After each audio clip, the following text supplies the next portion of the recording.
Hello नमस्कार साथियों। तो कैसे हैं आप लोग? उम्मीद है आप लोग ठीक ही होंगे। तो स्वागत है आप सभी का हमारे यूट्यूब चैनल आफिन ऑनलाइन क्लासेस में। तो आज मैं आप लोगों को बताने वाला हूँ पहला चैप्टर क्लास 10वीं की गणित का पहला चैप्टर का शांत और अशांत कैसे पहचानेंगे हम लोग। सबसे आसान तरीके आप लोग इस वीडियो में बने रहिए, अंत तक बने रहिए, समझ में आ जाएगा। तो हम लोग देखते हैं शांत और अशांत बताने वाले हैं और सबसे आसान तरीका के साथ मैं आप लोगों को बताने वाला हूँ। तो पहला पॉइंट की ओर हम लोग बढ़ते हैं। मान लीजिए कि x बराबर पी वाई क्यू है। मान लीजिए पी वाई क्यू प्राकृतिक संख्या है या परिमेय संख्या है, जहाँ q का मान 0 के बराबर नहीं होना है। क्या है? q का मान 0 के बराबर नहीं होना है। अब ऐसा नहीं कि q का मान 0 दे देंगे, 0 नहीं होगा। q का मान 0 नहीं होगा, 0 से हमेशा बड़ा ही होगा। q does not equal to 0 का अभाज्य गुणनखंड 2 पे पावर m गुना 5 पे पावर n के रूप में, 2 पे पावर m और 5 पे पावर n के रूप का है, जहाँ m और n ऋणात्मक पूर्णांक है, मतलब ऋणात्मक पूर्णांक है, तो x का दशमलव प्रसार शांत होगा।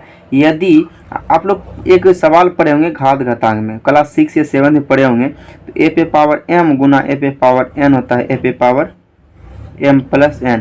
यहाँ तो ये फॉर्मूला यूज नहीं होगा, लेकिन आप यहाँ से कुछ समझ सकते हैं, इतना समझना है कि यदि 2 पे पावर कोई संख्या आ जाए, 2 पे पावर 3 आ जाए, 2 पे पावर 4 आ जाए, 2 पे पावर 5 आ जाए, यह मतलब शांत हो जाएगा। 2 और 5 यदि आ गया, क्यू का मान क्या समझना है, क्यू का मान। अब ऐसा नहीं कि पी का मान ला दिए, पी का मान आ गया तो ठीक है, नहीं आया तो भी ठीक है, लेकिन क्यू का मान हमेशा 2 पे पावर m या 2 5 पे पावर n के समान होना चाहिए। तो हम लोग देखते हैं आगे सवाल, देखते हैं लिख रखे हैं हम लोग उदाहरण के लिए। उदाहरण समझना है। उदाहरण है 0.375। यदि हम इसको पॉइंट को उड़ा दें तो नीचे कितना आएगा? एक के बाद अंक गिनेंगे, 3 अंक है, 3 को 0 देना है। यहाँ क्या देना है? 3 को 0 देना है। अब इसका क्या करना है आप समझेंगे। डायरेक्ट तो हम लोग नहीं लिख सकते 2 पे पावर 4 या 5। 375 का हम लोग को निकालने आता है। हम लोग पढ़े हैं गुणनखंड, लघुत्तम पढ़े, एलसीएम आप लोग पढ़े होंगे। एलसीएम यदि सबसे लास्ट में विषम संख्या तो विषम संख्या से ही कटेगा ये। तो 3 से चेक कर लेते, 3 का 3, तो एक साथ 3 बजे 15 2, 3 से तो नहीं कटेगा, हमें लगता है 5 से कटेगा। किससे कटेगा? 5 से। 5 सत्ते 35 हो जाएगा, 2 5 बजेगा 25 25 हो जाएगा। फिर 5 से कटाएंगे तो 25 3 75, कितना हो जाएगा? फिर 15 बजे 75, यहाँ हो जाएगा 15। क्या होगा? 15। फिर अभी 5 से करते हैं, 5 से करते हैं यहाँ कितना होगा? 5 3 15, 3 को 5 और 1 को 3 नजर आया। तो हम लोग यहाँ लिखेंगे क्या? यहाँ लिखेंगे 5 पे पावर क्यूब गुना 3 और बटे में 1000। 1000 का हम लोग क्या लिख सकते हैं? 1000 का हम लोग इधर बना लेते हैं, 1000 का हम लोग गुणनखंड कर लेते हैं, लघुत्तम कर लेते हैं। 2 से हो जाएगा 500, क्या हो जाएगा? 500। फिर 2 से करेंगे 250 हो जाएगा, फिर 2 से करेंगे तो 125 हो जाएगा, फिर 5 से करेंगे तो 25 हो जाएगा, फिर 5 से 5 हो जाएगा।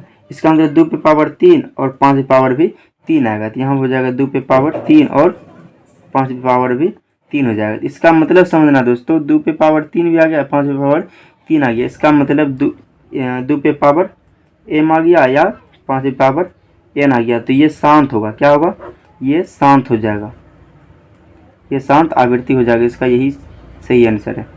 उम्मीद आप लोग समझ गए होंगे। यदि नहीं समझे इससे आगे हम लोग समझते अशांत वाला। अगला पॉइंट है, उससे इसमें समझ में आ जाएगा। ये शांत यदि नहीं समझे हैं तो अशांत का यदि समझाएंगे अभी जस्ट आप लोग को समझ में आ जाएगा, कन्फ्यूजन दूर हो जाएगा। तो अगला पॉइंट देखते हैं। कहता है मान लीजिए कि x बराबर पी बाई क्यू, जहाँ q का मान 0 नहीं होना चाहिए, मतलब 0 के बराबर नहीं होना चाहिए।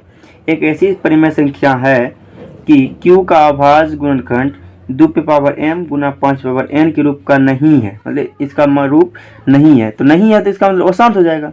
तो जहाँ m और n ऋणात्मक पूर्णांक है तो x का दशमलव प्रसार अशांत आवृत्ति का होगा। मतलब ये कहता है कि यदि 2 पे पावर m गुना 5 पे पावर n नहीं है तो ये क्या हो जाएगा? अशांत हो जाएगा।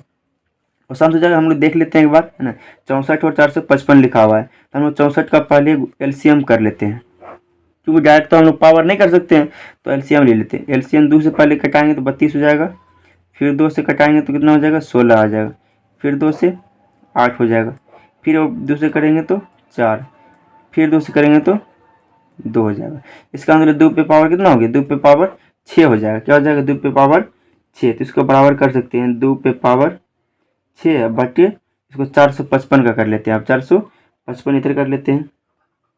455 का यदि करेंगे तो 5 से कटाएंगे पहले, क्योंकि 3 से तो कटेगा नहीं। 3 15 45, 5 तो नहीं कटेगा 3 से, 5 9 45, 5 का 5, फिर 7 से 13 91। यहाँ देखते हैं 5 7 और 13 आ गया, तो यहाँ लिख सकते हैं 5 गुना 7 गुना 13। तो हम लोग यहाँ देख रहे हैं कि 2 पे पावर m तो नहीं आया है, ना ही 5 पे पावर n आया है, कुछ भी नहीं आया है।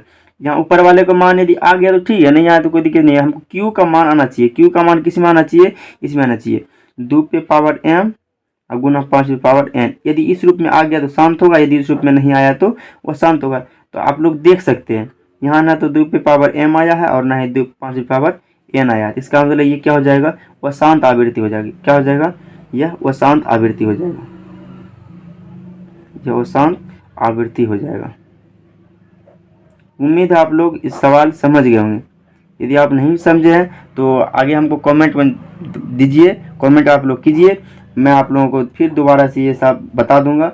या आप लोग पर्सनली चाहते हैं तो डिस्क्रिप्शन में मेरा नंबर दिया गया है, व्हाट्सएप नंबर से आप उससे मैसेज कीजिए, तो मैं आपको अलग से इसका डिटेल में बता दूंगा, इन्फॉर्मेशन दे दूंगा, या अलग से कोई क्लास या कोई वीडियो बना करके प्रोवाइड कर दूंगा आप लोगों को।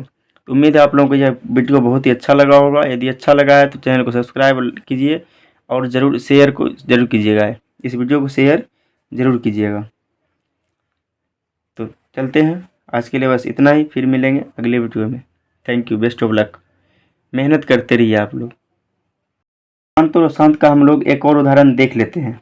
दिया गया है सवाल 15/1600 का दशमलव प्रसार शांत या अशांत आवृत्ति है, ये ज्ञात करने के लिए कहता है। ज्ञात करने के लिए अभी आप लोग को मैंने सिखाया है, तो हिसाब को हम लोग एक बार लिखते हैं। 15/1600 है, कितना है? 15/1600। इसको हम लोग एक बार बराबर कर सकते हैं। 15 का यदि वर्ग गुणनखंड करेंगे 3 गुना 5 हो जाएगा। क्या होगा दोस्तों? 3 गुना 5, तो डायरेक्ट कर सकते हैं। और 1600 को हम लोग एक बार ऐसे भी लिख सकते हैं, मतलब 16 गुना 100 कर सकते हैं, क्योंकि 16 गुना 100 करेंगे 1600 हो जाएगा। इसी को हम लोग फिर अगला लिखेंगे 3 गुना 5। अब 16 को तोड़ेंगे, किस तरह से तोड़ना है? मान लेते हैं 16 के यदि हम लोग गुणनखंड करेंगे या एलसीएम करेंगे तो 8 हो जाएगा, फिर 2 से करेंगे 4 हो जाएगा, फिर 2 से करेंगे तो 2 हो जाएगा। 2 पे पावर कितना देना पड़ेगा? 2 पे पावर 4, और गुना है। और 100 यदि करेंगे, 100 यदि एलसीएम निकालेंगे, 2 से करेंगे 50 हो जाएगा, फिर 2 से करेंगे तो 25 होगा, फिर 5 से करेंगे तो 5 होगा। 2 पे पावर 2 और 5 पे पावर 2, यहाँ करेंगे 2 पे पावर 2 और 5 पे पावर 2 हो जाएगा। इसको हम लोग यदि अलग करेंगे तो 3 गुना 5 हो जाएगा, और ये दोनों जुग जाएगा, क्योंकि पावर हम लोग आप लोग एक पढ़े होंगे फॉर्मूला, ए पे पावर m गुना ए पे पावर n। तो ए पे पावर m प्लस n, मतलब प्लस पावर प्लस हो जाएगा, मान वही रहेगा और पावर प्लस हो जाएगा। तो 2 पे पावर हो जाएगा 6 गुना 5 पे पावर 2। यहाँ पे आप लोग को दिख रहा होगा q का मान हो गया है m पे पावर 2 पे पावर m गुना m 5 पे पावर n। तो हम लोग यहाँ पे लिख सकते हैं 2 पे पावर m, या तो ऐसे भी लिख सकते हैं, या 2 पे पावर m गुना 5 पे पावर n लिख सकते हैं। इसका मतलब ये क्या हो जाएगा? शांत हो जाएगा। क्या होगा दोस्तों? ये शांत हो जाएगा। तो उम्मीद आप लोग समझ गए होंगे।